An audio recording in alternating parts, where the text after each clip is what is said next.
你好，呢段影片將為你示範點樣指派會議代表。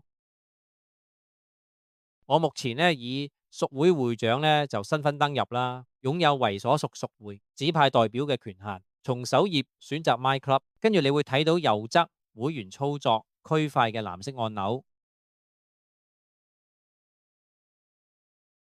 請點選管理代表。系統將引導你至選擇會議類型嘅頁面，可選類型包含地區會議、複合地區會議及國際年會。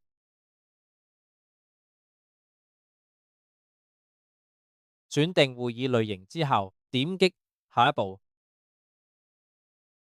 新頁面將顯示可指派嘅代表名額數量。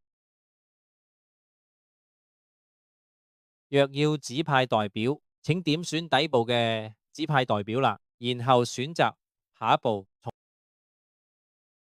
名單中選取代表，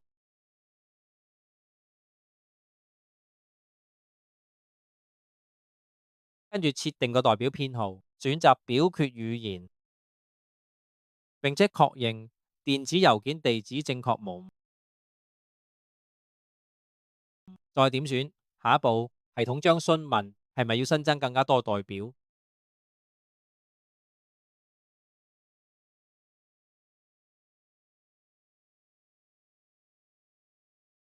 我哋選擇否，並繼續透過管理代表按鈕，你可以根據需求為所有開放指派嘅會議新增或者移除代表。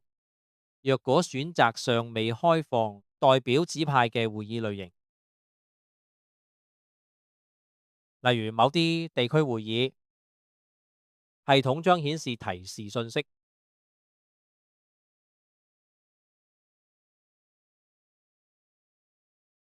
若果我哋選擇頭先已指派名額嘅國際年會選項，由於所有代表名額已經用盡，系統將只顯示移除代表選項，如需改派他人。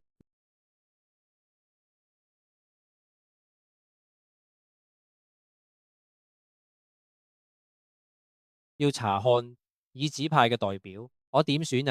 查看代表按鈕選擇會議類型後，系統將列出所有已登記嘅代表名單。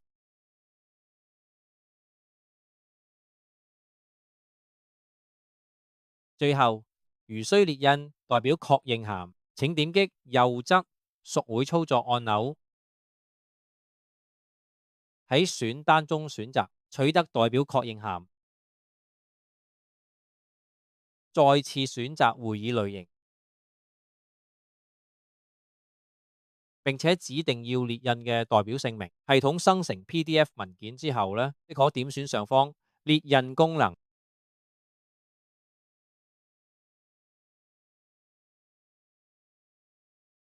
本次嘅代表指派教學影片到此結束，唔該晒。